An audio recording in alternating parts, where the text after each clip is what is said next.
네, 라스트 성공전략 2부 문이 열렸습니다. 금요일에 너무 많이 오른 것도 있는 것 같네요. 코스피가 2,000은 지켰지만 2,010선은 정말 멀어 보였습니다. 2,005.30에 마무리가 됐는데 코스닥은 그래도 520선 겨우겨우 회복을 하면서 끝나네요. 오늘 문제는 여러 악재 속에서도 외국인들이 컴백했지만 선물을 2월 들어 가장 많이 팔면서 프로그램이 5,700억 이상이나 출회됐다는 점입니다. 업종별로 등락도 확연했던 날인데요. 자세한 얘기 시황센터 가서 듣고 오죠. 네, 시황센터입니다. 2월 21일 월요일장 마감했습니다. 오늘 양증시가 엇갈린 흐름을 보이고 있는 가운데 하루 만에 하락 전환하는 코스피는 오늘 장중 내내 2,000선 사수에 치열한 공방을 벌였는데요. 자세한 내용은 코스피부터 확인해 보겠습니다. 오늘 코스피는 7포인트 내리면서 2,005포인트에서 하락으로 마감됐습니다. 출발은 2,010선 위에서 상승으로 출발했는데요. 하지만 프로그램의 매물이 확대되면서 곧바로 하락 전환되고요. 장중에는 기관도 매도 전환하면서 하락 압력이 됐습니다. 하지만 개인과 외국인 쪽에서 매수하면서 낙폭을 제한했고요. 결국 2,000선도 지켜주는 모습이었는데요. 수급 내용 살펴보겠습니다. 외국인 쪽에서 오늘까지 3거래일 연속으로 매수 우위를 지켜주고 있습니다. 외국인 쪽에서 1,800억 원 정도 매수했고요. 개인 쪽에서는 2,100억 원 정도 매수 우위가 나타났습니다. 하지만 외국인들은 선물을 8,000계약 가까이 매도하면서 프로그램 통한 매물도 6,000억 원 가까이 출회가 됐습니다. 그런 가운데 기관 쪽에서도 2,300억 원 정도 매도하면서 지수에는 부담이 됐습니다. 이어서 코스닥 살펴보겠습니다. 코스닥은 상승으로 마감됐습니다. 오늘장 2포인트 오르면서 520선에서 마감이 됐는데요. 출발 또한 521포인트에서 출발했습니다. 장중 내내 꾸준하게 상승폭을 유지해줬는데요. 대부분 520선 초반에서 횡보하는 모습이었습니다. 수급 내용 자세하게 살펴보겠습니다. 장중에 외국인과 기관 쪽에서 매수와 매도를 오가고 있는 가운데 마감 기준으로는 기관 쪽에서 100억 원 정도, 외국인 쪽에서는 10억 원 정도의 매수 우위가 나타났습니다. 개인만이 매도하고 있는 가운데 개인 쪽에서는 60억 원 정도 매도했습니다. 이어서 외환시장으로 가보겠습니다. 3거래일 만에 반등한 모습으로 마감이 됐는데요. 5원 95전 오르면서 1,118원 50전에서 5전에서 마감됐습니다. 중동 불안 속에서 안전자산 선호 심리가 강화되면서 원달러 환율도 상승 압력을 받으면서 출발했습니다. 장 초반 1,110원대 초반에서 출발한 이후에 상승폭이 꾸준하게 늘어나가다가 결국 1,110원대 후반에서 마무리가 됐는데요. 장중에 1,119원대까지 올라갔지만 1,120원대까지 올라서지도 못하는 상황이었습니다. 이어서 유가증권 시장 시총 상위 종목들의 움직임도 살펴보겠습니다. 오늘자 삼성전자가 1% 내리면서 94만 원대로 내려왔습니다. 포스코는 철강주가 대부분 약세를 보여주고 있는 가운데 3%대로 하락했고요. 현대중공업과 현대모비스는 저가 매수에 상승했습니다. LG화학도 강보합권에서 마무리가 됐습니다. 네, 저축은행의 추가 영업정지 여파로 신한지주와 KB금융이 1%대로 하락했고요. 삼성생명은 지난주 반등에 따른 부담으로 6거래일 만에 하락 전환됐습니다. LG전자가 1.6% 올랐습니다. 이어서 코스닥 살펴보겠습니다. 네, 셀트리온이 1% 하락했습니다. 서울반도체는 3% 가까이 올랐고요. 다음은 2월 들어서 하루를 제외하고 꾸준하게 상승했는데요. 오늘도 신고가 경신했습니다. OCI 머티리얼즈가 산불화질소 공급 부족의 수혜를 입을 것이다라는 분석 속에서 2% 상승을 했고요. 태웅은 외국인들이 꾸준하게 매수하면서 오늘도 상승했는데요. 외국인들은 태웅을 8거래일 연속으로 매수하고 있습니다. 이어서 특징 테마주 살펴보겠습니다. 오늘장 정유화학주들이 강한 상승을 보여줬습니다. 기관 쪽에서 조금 더 강하게 매수를 했는데요. 그 가운데 정유주들은 정제 마진 강세 속에서 업황 호조가 기대될 것이라는 호평 속에 상승했습니다. 네, 이 가운데 S-오일이 6% 올랐습니다. SK이노베이션과 GS 마찬가지로 상승 흐름을 보였고요. 나머지 화학주 가운데서는 호남석유가 3.5% 상승하면서 견조한 모습을 보여줬습니다. 네, 뿐만 아니라 조선주들은 지난 금요일에 이어서 오늘까지 저가 매수 유입에 이틀 연속으로 상승했는데요. 삼성중공업이 6% 올랐습니다. 대우조선해양도 4.8% 급등하면서 조선주들은 전반적으로 견조한 모습을 보여줬습니다. 하지만 철강주들은 동반해서 하락했습니다. 기관과 프로그램 쪽에서 매물이 출하됐는데요. 중국이 지급준비율을 인상했고요. 이에 대해서 중국의 철강 가격이 약세로 돌아서면서 부담을 가중시켰습니다. 포스코가 3% 하락했습니다. 현대하이스코도 4%대로 하락했고요. 전반적으로 3% 이상 하락하면서 철강주들은 동반해서 하락했습니다. 이어서 은행주 한번 살펴보겠습니다. 금융위원회에서 일부 저축은행의 추가 영업정지 처분을 내리면서 뒷감당을 해야 하는 은행주들은 동반해서 하락했습니다. 신한지주가 1% 내렸고요. 기업은행이 3%대로 내렸습니다. 전반적으로 약보합권에서 3%대까지 내리면서 은행주들은 약한 모습을 보여줬습니다. 하지만 정작 저축은행주들은 무덤덤한 반응이었습니다. 김석동 금융위원장이 상반기에는 저축은행의 추가 영업정지는 없을 것이다라는 발언도 있었는데요. 신흥저축은행이 2.5% 상승했고요. 솔로몬 저축은행도 3%대로 오르면서 저축은행주들은 비교적 무덤덤한 반응이었습니다. 네, 마지막으로 자동차 부품주 한번 살펴보겠습니다. 부품주인 현대위아의 상장 첫날이었는데요. 부품주에 미치는 영향은 미미했습니다.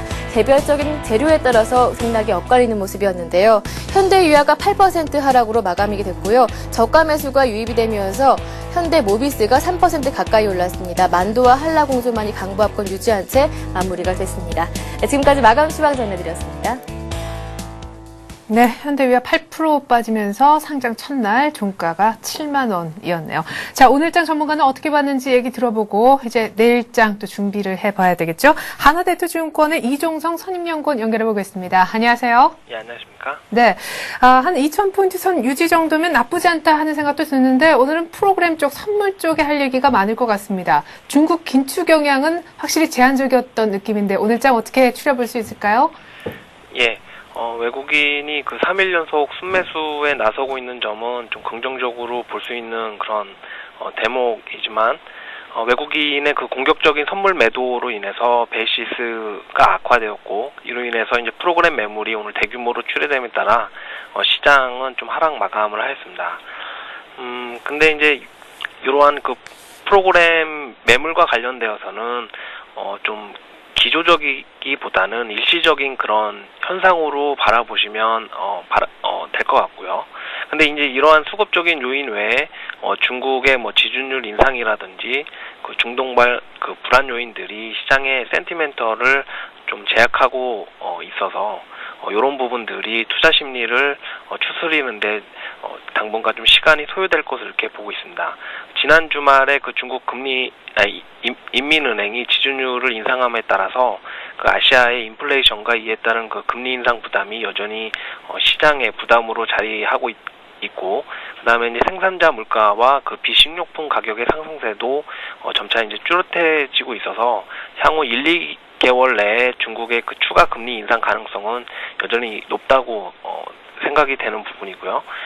이집트 사태에 이어서 레바논, 리비아, 예멘 등에서도 지금 민주화 반정부 시위가 거세지고 있는데 이렇게 됨으로써 이제 두바이 유가의 상대적인 그 고공행진 부담에 노출되어 있습니다. 이는 그 우리나라 원유 수입에 절대적으로 의존하고 있는 두바이 유가에 영향을 미쳐서 국내 물가 및 그 무역 수지에 부정적으로 작용할 수 있다는 점에서 부담이 될 수 있는 부분이고요. 이러한 그 요인들로 인해서 투자 심리가 좀 위축이 되고 이를 추스리는 데는 시간이 이제 필요할 것으로 보이는 만큼 시장은 기간 조정의 행태를 보이면서 위와 같은 문제에 대한 실마리를 풀어갈 것으로 보입니다. 업종별로 살펴보면 지난주 낙폭 과대 업종이었던 우수장비와 화학업종이 그 외국인의 대규모 매수 속에 강세를 보였고요. 대신 이제 철강금속이라든지 은행, 보험, 건설업종 등은 약세를 보였습니다. 예, 자, 오늘 프로그램 매물 굉장히 많이 나왔지만 일단은 일시적인 것으로 보인다. 오히려 중국이라든가 중동발 악재가 조금 특징적으로 꼽고 싶다라고 하셨는데 중국의 지준율 인상에도 끄떡없었던 곳, 오늘 우리는 조금 그래도 빠졌지만 바로 뉴욕 증시였었죠. 뉴욕 증시가 지금 3주째 이렇게 랠리를 이어가고 있는데 오늘 밤에는 열리지 않는다면서 주간 기준 어떤 지표가 또 나오는지 역시 한번 체크를 해보죠. 예, 오늘 미국 증시 휴장인 가운데서 유로존의 2월 PMI 제조업 지수 발표가 예정이 되어 있습니다. 글로벌 그 경기 회복에 따른 독일 수출에 힘입어서 유로존 PMI 지수는 견조한 수준을 보일 것으로 전망이 되고요. 화요일에는 미국 12월 케이스 실러 주택가격 지수하고 소비자 신뢰 지수 발표가 예정이 되어 있습니다. 12월 그 기존 주택의 중간 가격은 실제로 그 전년 동월 수준에 못 미친 것으로 나타남에 따라서 이 케이스 실러 주택가격 지수는 전월 대비 하락할 것으로 예상이 되고요. 2월 그 소비자 신뢰 지수와 금요일에 발표되는 2월 미시건대 소비 심리는 그 고용 시장의 점진적인 개선 그리고 지난해 3분기 민간 부분의 순자 사안이 증가함에 따라서 소비 심리 개선에 좀 우호적일 것으로 이렇게 판단이 되고요. 수요일과 목요일에는 미국의 그 1월 기존 주택 판매와 신규 주택 판매가 발표되는데 여전히 그 주택 시장의 회복 속도는 점진적이어서 상당한 시간이 소요될 것으로 이렇게 예상이 되고요. 목요일에 발표되는 그 내구재 주문은 전월 대비 개선될 것으로 이렇게 예상이 되고 있습니다. 금요일에는 미국의 4분기 GDP와 개인 소비 수정치가 발표가 되는데요. 지난 1월 28일 예비치 발표보다는 약간 상향 조정될 것으로 보입니다. 그리고 그 중국의 그 1월 경기 선행지수가 이번 주 금요일부터 다음 주 월요일 사이에 발표될 예정인데요. 산업 생산이라든지 소매 판매의 그런 견조한 흐름을 감안해 보면 좀 반등의 가능성에 좀 무게를 두고 있습니다. 예. 근데 이제 무엇보다 중국의 이 경기 확장세 자체가 조금 그 상승폭이 둔화되고 있다는 게 문제인데 또 수치로 어떻게 나올지 궁금하네요. 미국 쪽의 주택지표 발표도 이번 한 주 참 많다는 생각이 듭니다. 제 문제는 사실 우리장인데 내일 과연 오늘 낙폭이 좀 컸었던 철강금속 포함해서 뭐 건설, 금융주들이 반등을 할 수 있을 것인가 이것도 또한 관건이에요. 오늘 금융, 철강금속에 개인들이 꽤 많은 관심을 보였거든요. 예. 그래서 그 향후의 시장 흐름은 어쨌든 그 추가적인 가격 조정은 일단락됐다고 보고 있고요. 기간 조정의 국면이 전개될 것으로 이렇게 예상이 됩니다. 그래서 당분간은 그 낙폭과대 대형주 위주의 그 짧은 트레이딩 관점을 유지하시는 게 바람직해 보입니다. 오늘 같은 경우에 그 철강 업종이라든지 은행 건설 업종의 낙폭이 크게 나타났는데 뭐 이런 경우에 저가 매수 관점에서 접근 가능하다고 생각이 되고요. 그리고 이제 지금은 이제 기간 조정 국면이라고 이제 말씀을 드렸는데 어쨌든 그 섹터와 종목의 선택은 슬림화가 필요하다고 보고 있습니다. 그래서 이런 상황에서는 이제 수급 측면에서 그 해답을 찾을 필요가 있겠는데 2월 중에서 이제 우리나라 증시의 그 조정의 어떤 출발은 그 대내외 악재에서 비롯되었지만 그 조정을 가속화시킨 것은 그 외국인 매도에 따른 그 수급 공백이었습니다. 그래서 수급 측면에서 우선 외국인이 2월 달에 시장은 뭐 2조 3천억 정도 순매도한 것과는 달리 그 순매수한 업종하고 종목이 1차 관심 대상이 될 수가 있겠고요. 여기에다가 이제 국내 기관이 동반 그 순매수했다고 하면 수급 공백상의 부담으로부터는 상대적으로 자유롭다고 이렇게 볼 수 있겠습니다. 그래서 업종별로 보면 우선 보험업종이 동반 매수의 대표적인 업종이라고 볼 수가 있겠고 전기가스 업종도 소규모이긴 하지만 외국인과 연기금이 동반 매수를 보였습니다. 종목별로 보면 그 소재 업종의 세컨티어 종목들이 많이 포진되어 있음을 확인할 수가 있겠는데 뭐 고려 아연을 비롯해서 동국제강, 대한제강 등이 있고요. 그 밖에 그 업종으로는 SK 케미칼, STX, 후성, 삼성생명 같은 종목들이 그 외국인과 기관의 동반 순매수가 유입된 종목으로서 계속적으로 좀 관심을 가져볼 필요가 있겠습니다. 예. 자, 그런데 수급으로만 따지면은 2월 들어서면서 외국인도 사고 기관도 샀던 종목들의 리스트를 저희가 좀 전에 화면을 통해서 봤는데 고려아연은 뭐 금요일에 급등에 오늘 또 2% 상승이 지금 35만 원까지 장중에 가면서 신고가를 내고 있는데요. 사실 앞서서 낙폭 과대주 얘기한 거하고 또 약간은 배치된 신고가 종목이라서요. 어느 게 더 유리하겠습니까?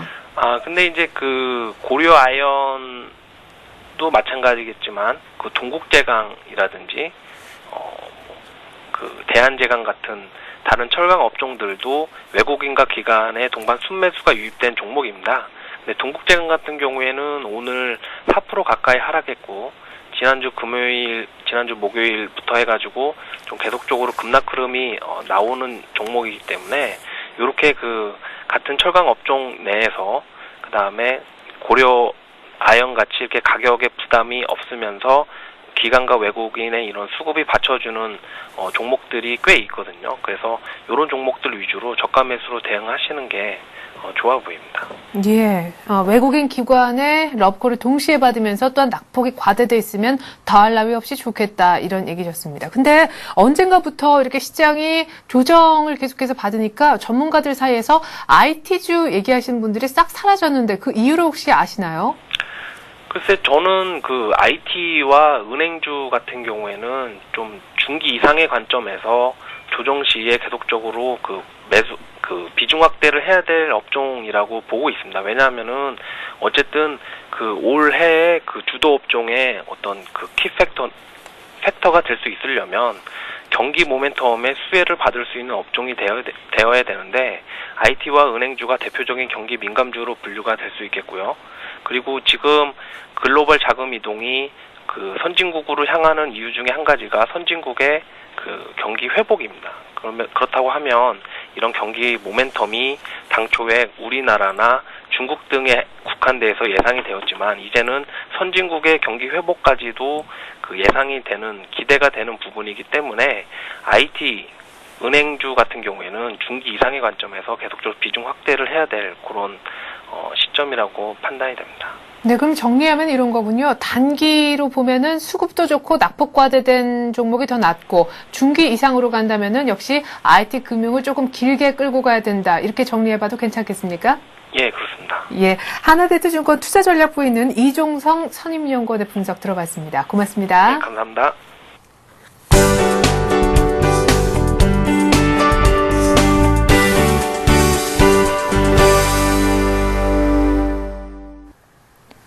이 시각 주요 뉴스입니다. 김석동 금융위원장이 저축은행 사태와 관련해 일률적 기준을 만들어 구조 조정을 추진하는 것은 아니라고 말했습니다. 아울러 과도한 예금 인출만 없으면 상반기 중 부실을 이유로 영업 정지되는 저축은행은 없을 것이라고 강조했습니다. 김 위원장의 이 같은 발언은 전체 저축은행 104곳 중 부산저축은행 계열 5곳과 BIS 비율 5% 미만 저축은행을 제외한 나머지 94개 저축은행에 대해선 상반기 중 추가로 영업정지를 하진 않겠다는 뜻으로 해석됩니다. 지난해 말 예금은행의 주택 및 주택담보대출이 급증하면서 가계빚이 800조 원에 육박한 것으로 나타났습니다. 한국은행이 오늘 발표한 자료에 따르면 국내 금융회사의 가계대출과 신용카드 등에 의한 외상구매를 합한 가계신용 잔액은 총 795조 4천억 원으로 전 분기보다 무려 25조 3천억 원이나 늘어났습니다. 금융기관별로는 예금은행의 가계대출 증가액이 8조 8천억 원으로 전분기 3조 7천억 원보다 2배 이상 늘었고 비은행 예금 취급기관 대출은 8조 7천억 원으로 늘어나 전 분기 증가액 6조 4천억 원을 넘어섰습니다. 한은은 금융기관의 가계대출이 크게 늘어난 원인에 대해 주택대출과 주택담보대출이 급증한 데다 마이너스 통장 대출을 중심으로 기타 대출까지 증가했기 때문으로 분석했습니다. 현대차그룹이 현대건설의 우발 채무를 발견했다면서 인수대금을 깎아달라고 나섰습니다. 현대차그룹은 오늘 현대건설을 실사한 결과 상당 규모의 우발 채무를 발견했으며 이를 반영해 인수대금을 조정하기 위한 협상을 채권단과 벌이고 있다고 밝혔습니다. 현대차그룹이 채권단과 맺은 양해각서는 인수대금 조정 한도를 입찰금액의 3% 이내로 제한하고 있습니다.